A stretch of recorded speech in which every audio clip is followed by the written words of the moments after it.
So it's now my pleasure to introduce Stuart Tyson-Smith, who is an Egyptologist, and he will give us the first of two papers today, which are focused on Egypt. And the second one is right after the break that is going to follow the Q&A after Stuart's talk. And his expertise is as an anthropologist looking at issues of colonialism and ethnicity, which again points to the ability of Liz to encourage students to really take on board varied interests, methodological approaches. And I first met Stuart at UCLA during his time as a graduate student there, and then I think also as a postdoc, when he was running the Askut Lab, this fortress that he brought to life in his earliest work. And I had the pleasure of interacting with him there as a colleague. And I recall at that time, his telling me just how helpful Liz had been when he was trying to explain to his family, get them to understand what it would take to pursue an academic research career.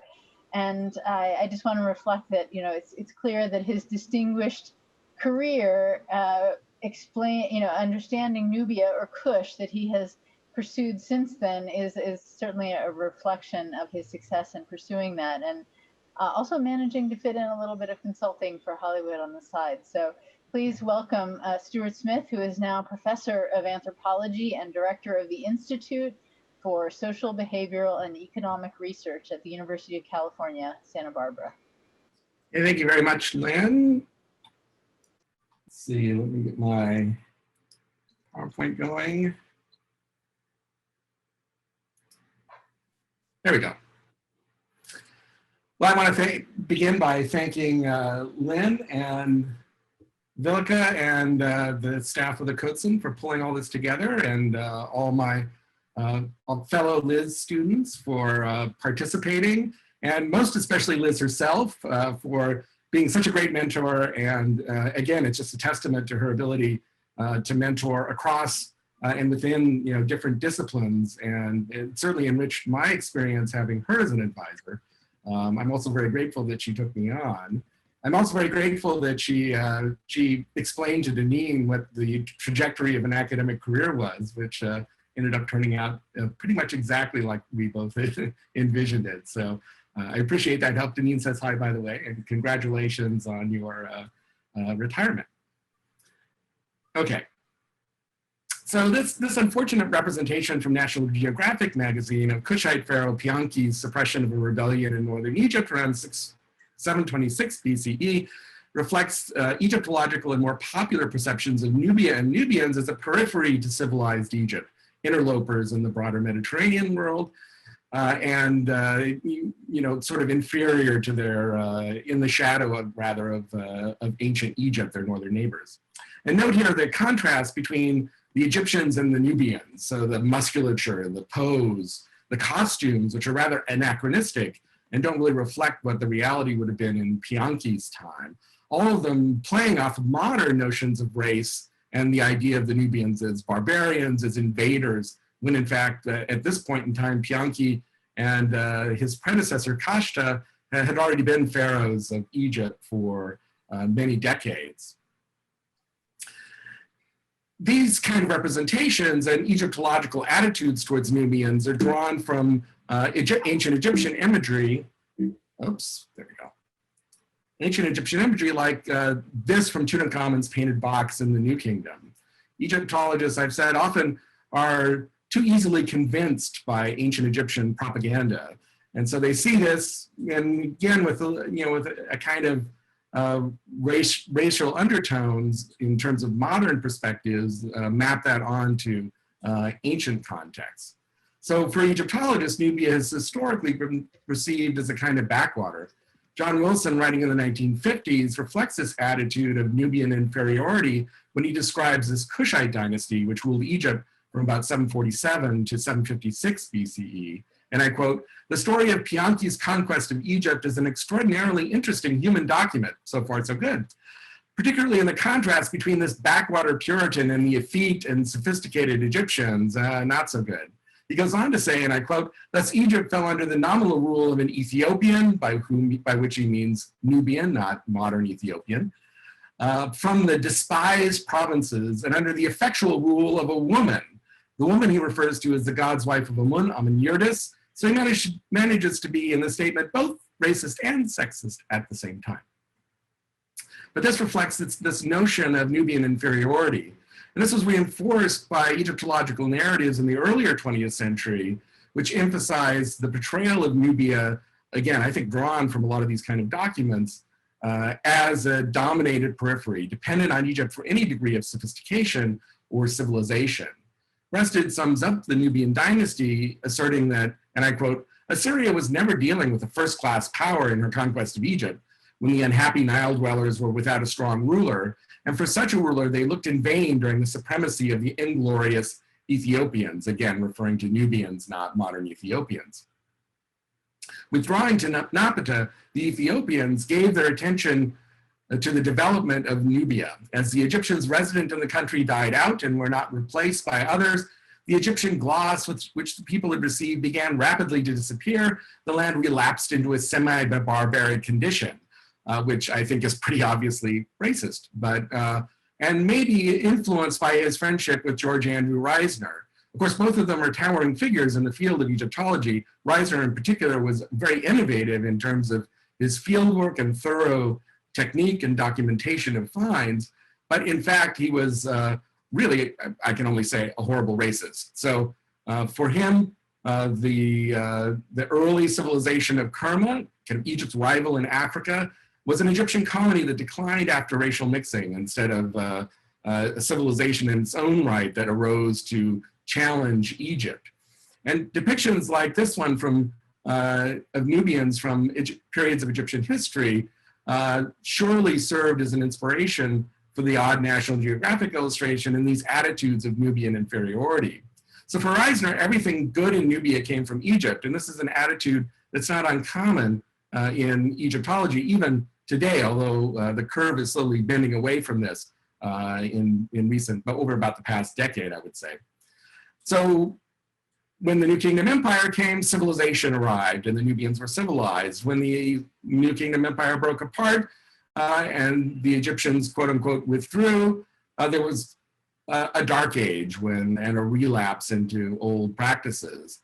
And when Kushite pharaohs conquered Egypt, they actually came either from Egypt or even more implausibly from Libya, and again decline after they lost Egypt, as Breasted was arguing when describing the Kushite Dynasty. But to what extent was Nubia really a backwater to, as Wilson put it, effete and sophisticated Egypt?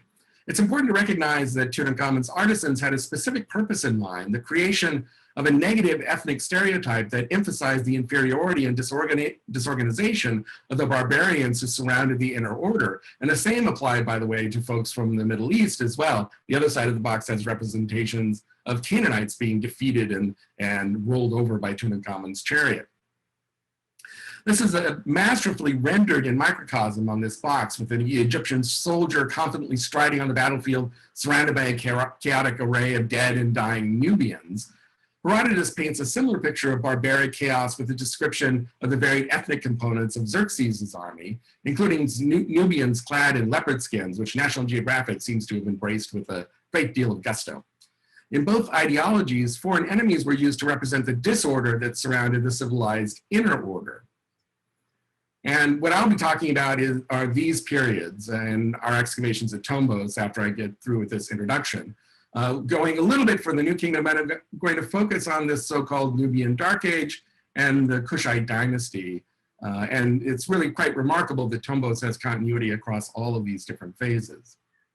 So back to the question of bias, the Persians themselves, however, had a different idea when depicting Nubians. So at Persepolis, Nubians are exotic. Note the rather strange giraffe in the background, a little stunted, very odd. I don't think the person actually has seen a giraffe, but just had it described to them.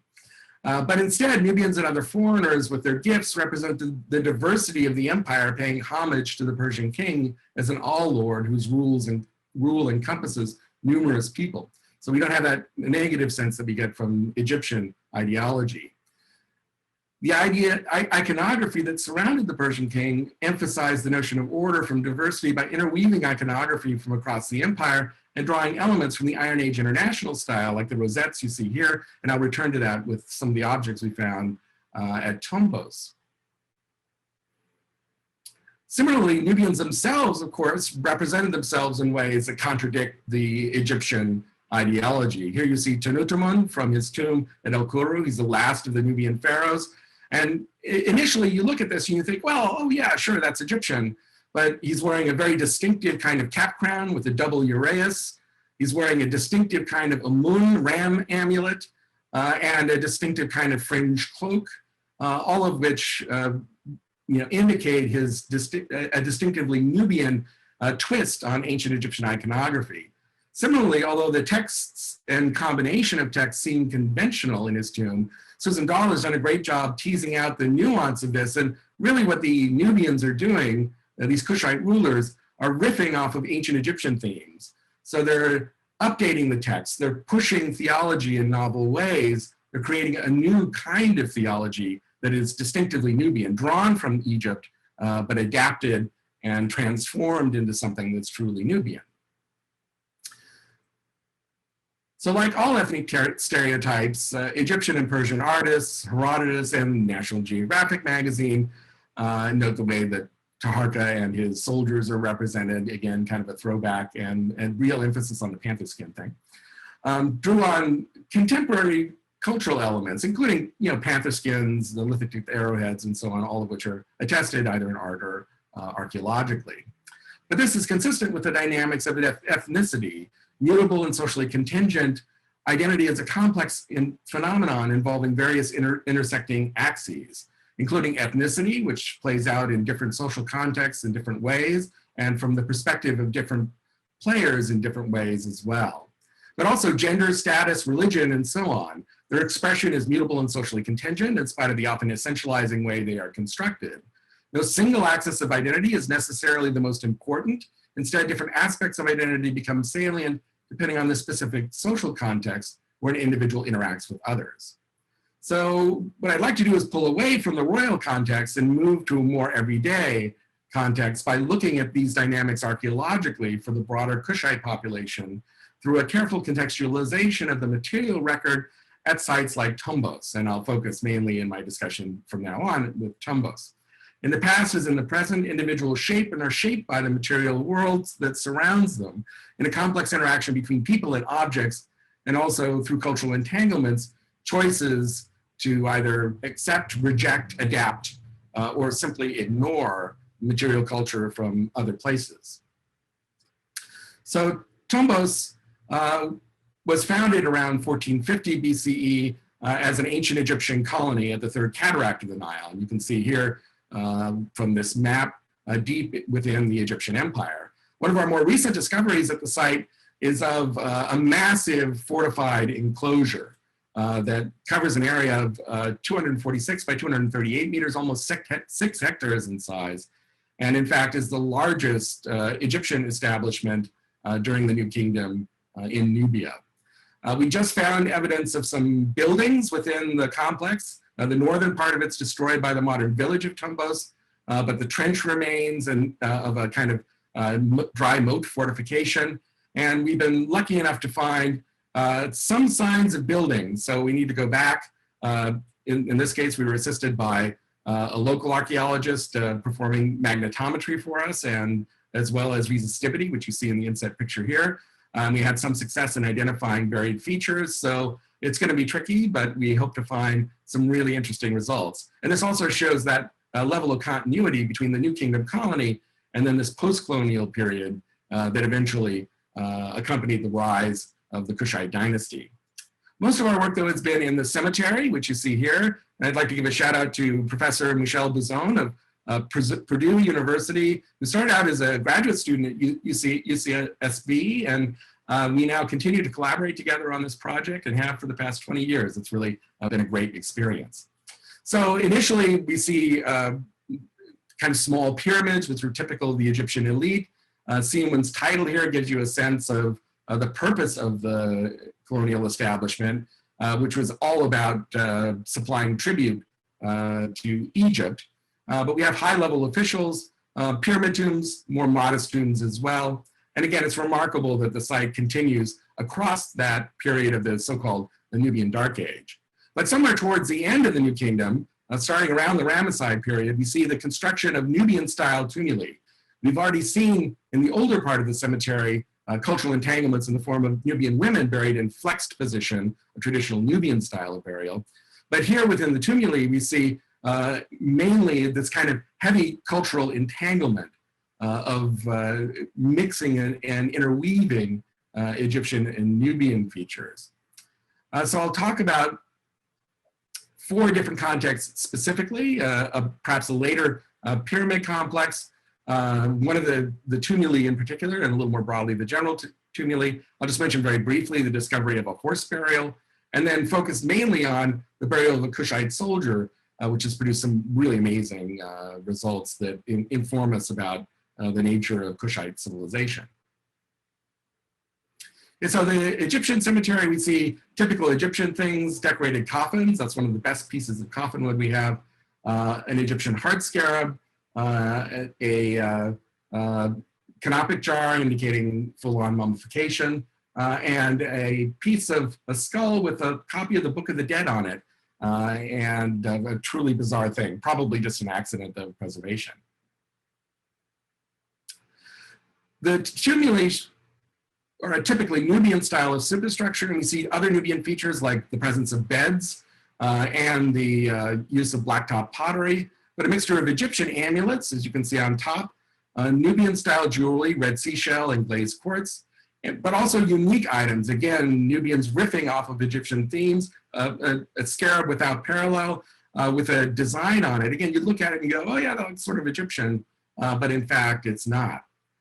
Similarly, this beautiful Patekos figurine, or amulet, which is comparable to the kind of amulets that we see in royal burials. So these kind of Egyptian features, probably a local product, adapted a little bit with a specific set of motifs, reflect the richness of this Kushite culture during the so-called Dark Age. This dates to about 900 BCE, so in between the New Kingdom and the rise of the Kushite Dynasty. Similarly, we have evidence with this pyramid complex that it was built at a very late period in time, either in the very end of the New Kingdom or perhaps into the Third Intermediate period. I'm waiting to get back into my lab so we can select and run some radiocarbon tests.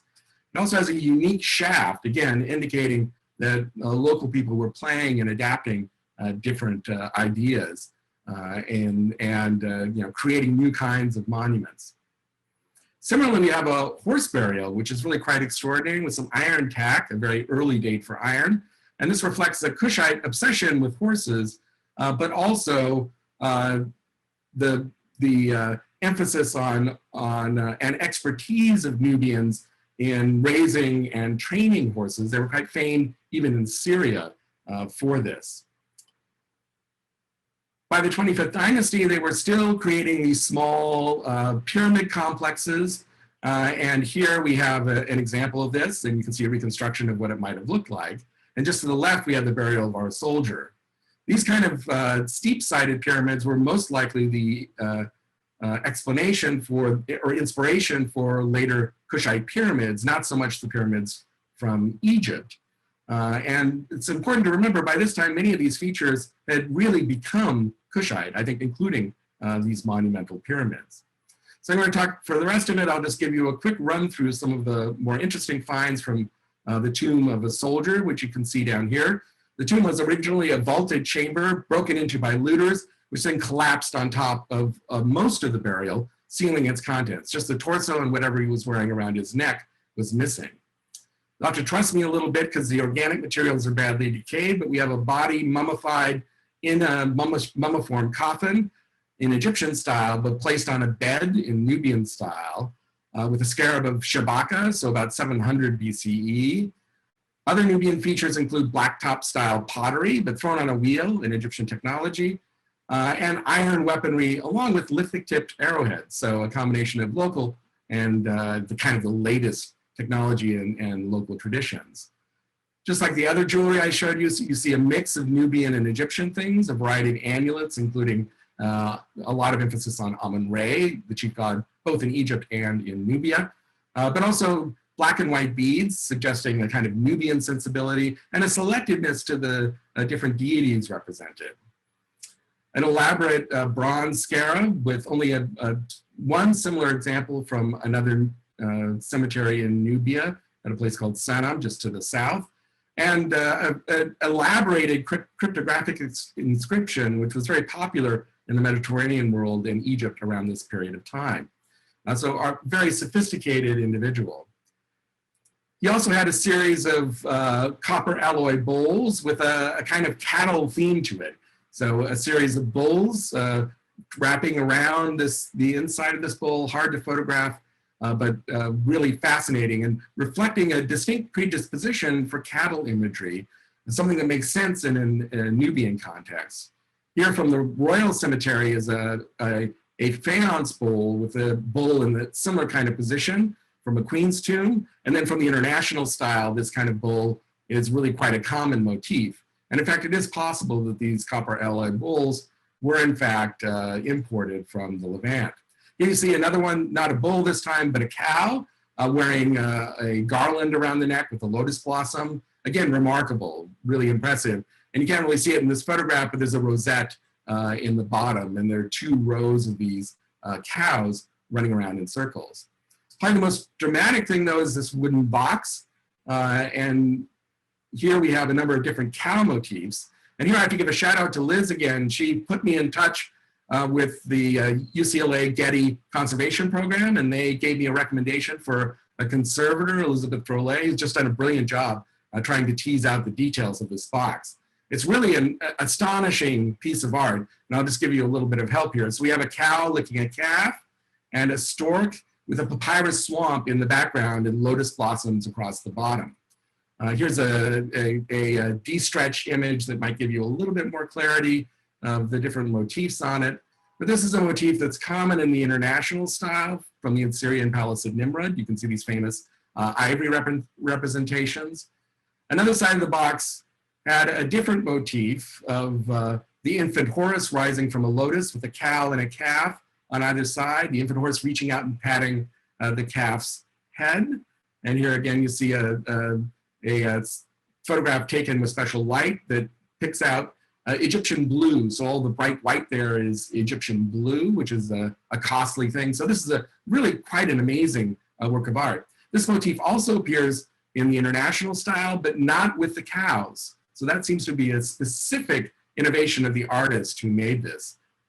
Another side represents a woman walking with a cow, or a calf rather, again in the papyrus swamp, carrying a yoke with two pots. And again, you see the lotus. As you can see, get a sense of how brilliant the coloring was on this. And it was decorated both inside and out. So it really must have been an impressive piece at the time. Here again is a image picking out the Egyptian blue. This is from the inside of the box looking in. And then here's another de-stretch image from the outside of the box. And you can start to see, here is another parallel from the international style. You can also see there are contents. So you have faience vessels and a ceramic bottle. And these are also quite remarkable. So our individual here had two sets of tweezers, needles, applicator wands, and this amazing set of faience containers, probably for perfume and oil. So our individual here was not only a robust soldier with the latest weaponry. We know from the bones that he, in fact, was basically ripped. I mean, he was a really strong, powerful guy, but when he stepped out, he wanted to look good. So we have a intersection here of all sorts of different axes of identity, including gender. So we have a sense of a kind of beautiful warrior emerging from this tomb. The iron tweezers are remarkable. These faience vessels are really extraordinary. This is a simple one in the form of an alabastron, but in faience, and just masterfully rendered. This piece here is unparalleled and truly an amazing product of the faience maker's art. You can see a kind of lozenge-shaped design that's meant to imitate a pot in suspension held by a beaded net. And this is a very Nubian thing. It has no parallel, but it's really just a masterwork of the Faience art. It's just amazing in quality. But this piece is the truly amazing one. And I show you on the right-hand side an example from the Royal Cemetery of a Best figurine. And here we have this little pot with a series of Best figurines around it. Just an astonishing piece as the conservators working and picking away at it. And this is gradually revealed in the interior of the vessel. All of our jaws just dropped and we went, wow, this is amazing. And this little lid with the frog on it is also incredible. A little frog is like a centimeter long, incredibly detailed and beautiful. So this reflects that our Kushites were not just isolated or a kind of a colonial backwater. Objects like this frog lid, which may very well have been made in Nubia, spread all the way to Sardinia, where a parallel has been found. The only other parallel is from Sanam in Nubia itself. Imagery surrounding cows was common on different kinds of metal bowls, on ivories, and so on. And our guy is also tied into that larger symbolic world of animals and that kind of, again, Iron Age international style. These cryptographic scarabs are found distributed widely in the Mediterranean as well. And our scarab is a specific riff off of a common Egyptian theme. But yet also there's the locals. So we have beads, red seashell, and other objects, lace, quartz, all of which were a part of this international, a part of this kind of local traditions that were blended together with the international style. So very complex, interlaced sense of identity. And this kind of intersectionality is something that I think we need to try and get at. And archaeology is one of the best ways to do that. So I'll just finish with a whole bunch of acknowledgements. Another shout out to Liz just for helping me journey on this path. And I'll just say that in conclusion, that these Nubian leaders and military were not weak or indecisive. As Breasted said, Nubia wasn't a backwater. Instead, we see our individual and other individuals in Nubia connected to a cosmopolitan world, to an international elite culture that spanned Nubia, Egypt, extended to Mesopotamia and across the Mediterranean during the Iron Age, and even after it as well. There's no a priori reason to see Nubians as passive consumers, and every reason to think they were active participants in the diverse expressions of the Iron Age international style, creating objects like the box, which is unique, Faience vessels, again, which all reflect Nubian sensibilities, and being selective in their choice of motifs and their choice of consumption, whether through trade, specially commissioned, or made locally. At the same time, they didn't abandon local traditions. And that's where I will conclude. Thank you very much. And again, thanks so much to Liz for being such a great mentor.